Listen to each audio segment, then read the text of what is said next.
Good night. It's about 11:45. By the time you see this, it will be the 29th of August 2025. At least I got the August and the year right. The date isn't as important, I think, as some people seem to think, but it's a general reference. The pubs. A chap was reading history, and in Ireland in the 1600s, there was eating houses, and there was beef and lamb and stew and bread. I don't think there were potatoes. The potato didn't come till the 1700s. Just Walter Raleigh brought it over along with tobacco. The tobacco and the potato came at the one time. So in the 1600s there was food, and there'd generally be one menu, just one thing on it, roast beef or whatever. Another thing, I took a book out of the library years ago, and there was massive exports of agricultural produce from Ireland. And I also read where there was tobacco grown in Ireland in the 1800s. They tried to grow it here.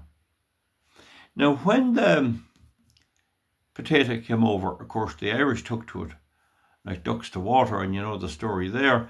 But the cigarettes, the tobacco, the pipes, they caught on big time.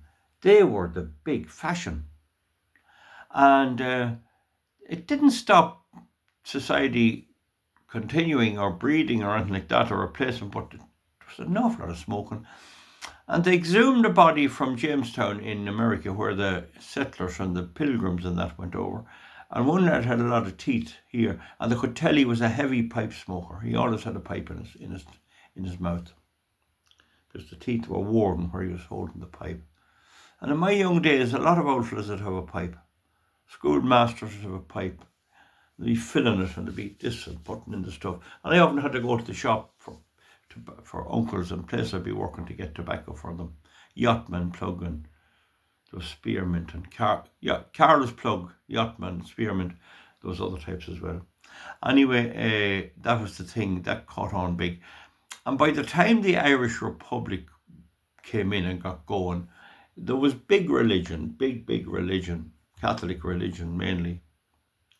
But there was also huge smoking. They were sort of a big fashion item. And then the cigarette came out, which was a variant of the cigar. And the cigars never caught on that much, but the cigarette did. And you know the rest anyway, there. Now they're kind of not as popular as they were. They're dying out a bit, but not completely. Anyway, the first pubs were licensed in Ireland in 1883. And the licensing requirements, and there was an awful lot must have been a lot of pubs before that.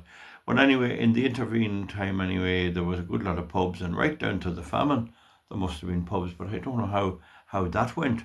How did the pubs manage during the famine? Well, first start, I don't think there was bottled beer. I often heard them say in long ago there'd be a half barrel of porter. Like Guinness's brewery was on the go right through the 1800s, and so was all the distilleries. So long ago, when there'd be any kind of a party, they'd get what they called a half barrel of porter or a half barrel of Guinness. I don't know would it be the bottle type or the draft, but that was quite common.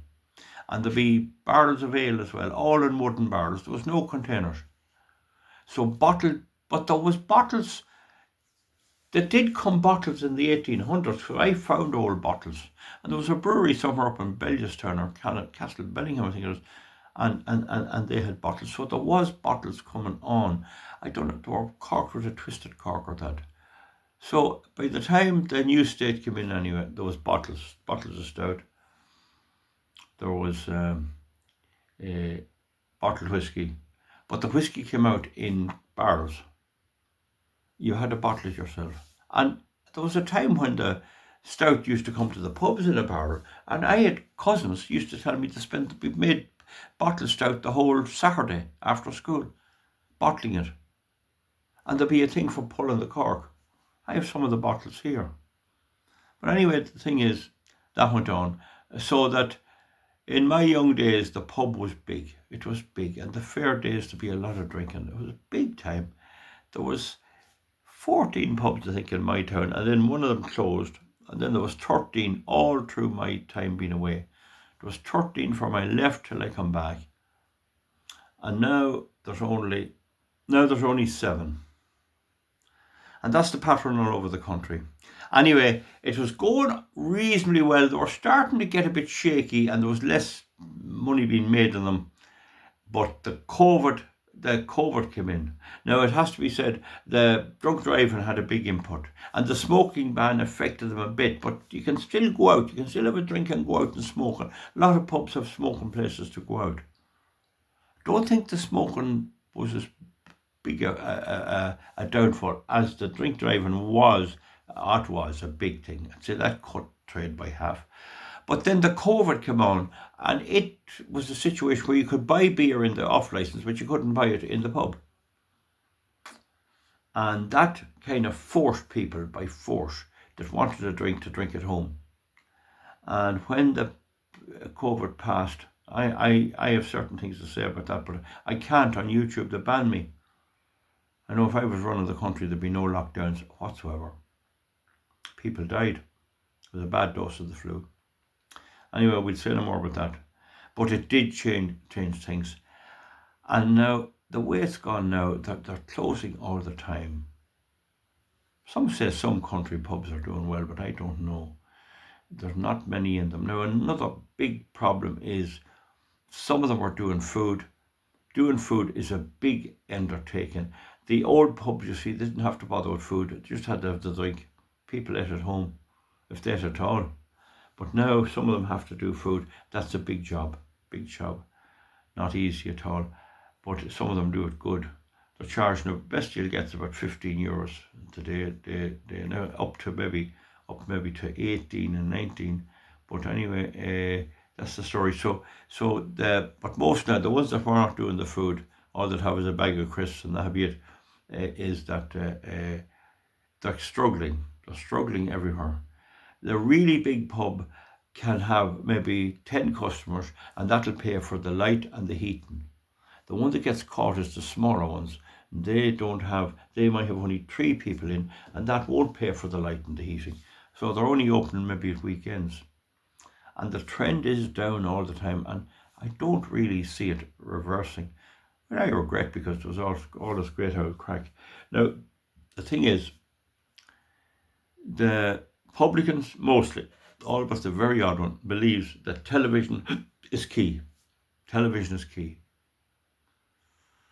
And I find that may apply for football, maybe horse racing, and maybe a few sports like that. But really, is there any point in going into a pub to listen to a chat show where you can't hear what's being said? And if the publican puts up the television, let's say it's some late show or some other show, and the publican puts it up, well, nobody can hear it. It's bleating over them. And if he doesn't, you can't hear what's on it.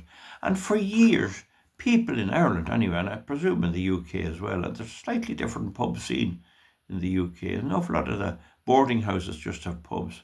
But anyway,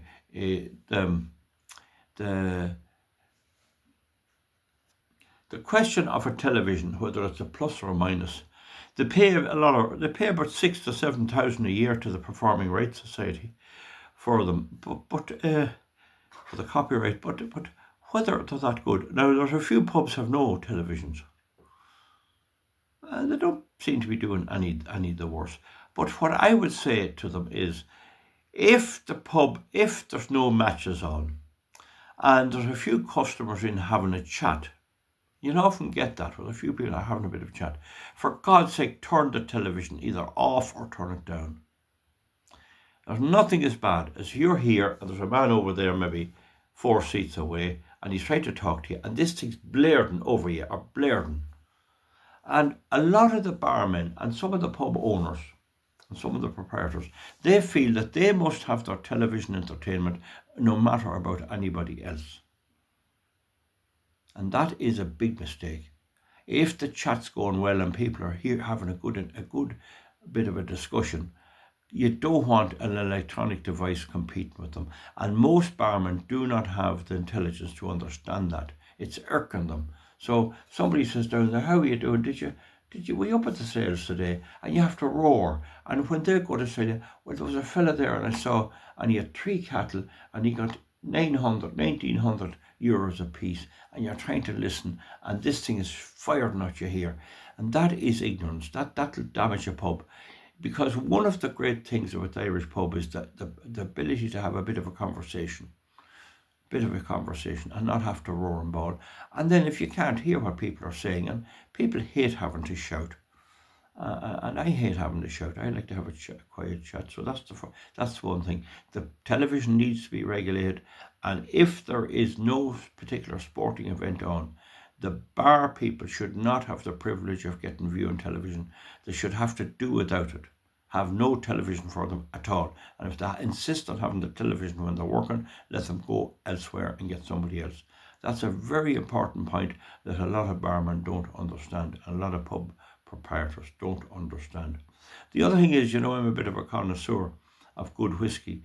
And they buy a bottle of Powers, which I'd say cost them about 21 euros, and they sell it for 100 euros. There's 20 drinks in it, 20 measures in a bottle. So they can sell it for 100. So they have 80 euros profit.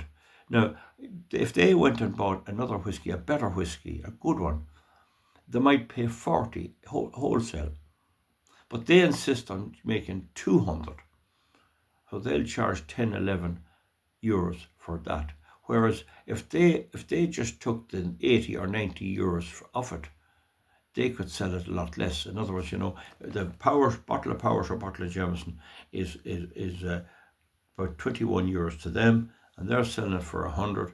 Well, if another bottle is 40 euros, they should sell it for 120. They still have a good enough profit, and they'll sell a lot more. And they could have a promotion. This week we're doing a particular scotch, and maybe have someone like myself to give a wee bit of a note why it's significant.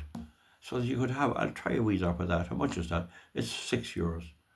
And they would, but they won't do that. They will not do that, and they should do it. So that's the story. The other thing, is in the off licenses, it's all old Eastern European drink. Old Pilsner and old Bologna like that.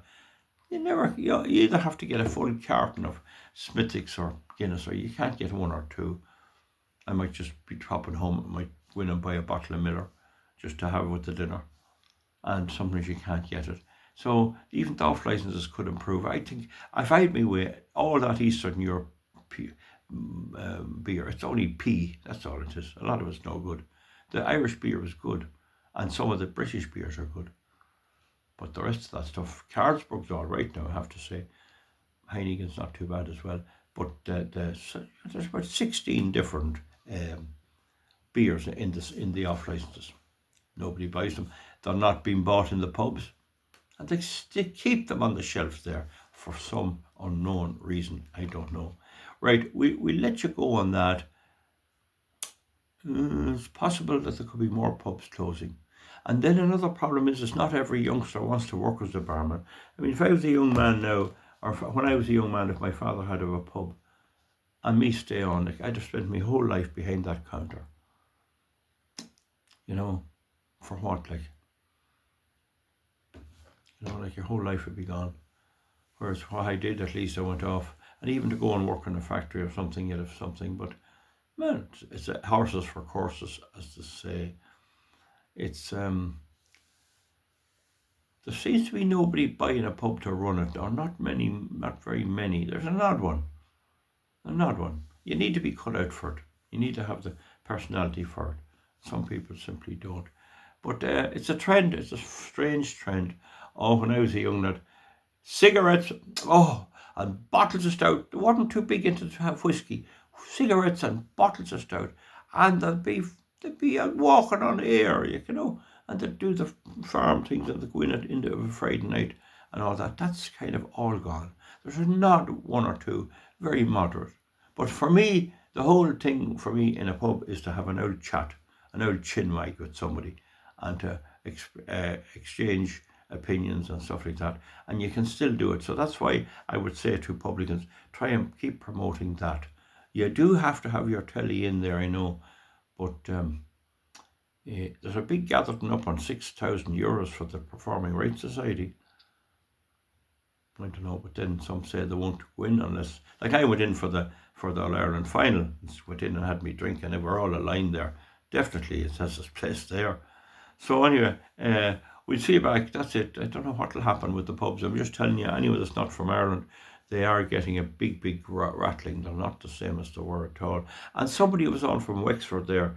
They're getting they're falling out of leaving Wexford, and he was saying that there used to be that there'd be a funeral and there'd be a removal.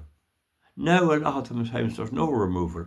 The funeral is on the morning, so the person's waked in a funeral home, and that goes on maybe from 4 to 8, and there's no removal, there's no church removal, so they don't come down to the pub. I noticed that a lot. The funeral things have changed a bit. That's not helping. Then the funerals in the date, and people do not go in for drinks. No way. They might go into a family might pick a pub and have tea and sandwiches, but they might have a few drinks, a bit, but not that much. So it's changing times. Then of course the other big thing is the drugs. Well, what I hear that the pubs are directly competing with drugs. A lot of publicans who are not doing too well are claim that it's all drugs. That people are just drugs, not bothered with drink. And then there's one or two people, and I have friends and fathers and things, and their children are always drinking. But I don't know, is that right? It is a big problem when it gets in on people. But it's a big change in the country. It's a big change in the country from what it was. The population's gone up. And then, of course, the migrants rarely ever go into a pub. There was one Polish fellow I knew went into a pub, but the migrants rarely ever go into a pub. Africans don't do it. They don't do it. It's not their style at all. So that's another thing that'll change our society completely, which is what our voters want. They'll still vote for that, unfortunately. I'd like to keep the old tradition going. It was often great fun. It used to be great fun in the pubs long ago, and great fun and great old chat and banter, and that seems to be kind of dead more or less. We'll see you back, folks. That's 17 minutes. Comment underneath. We'll see you. Bye-bye.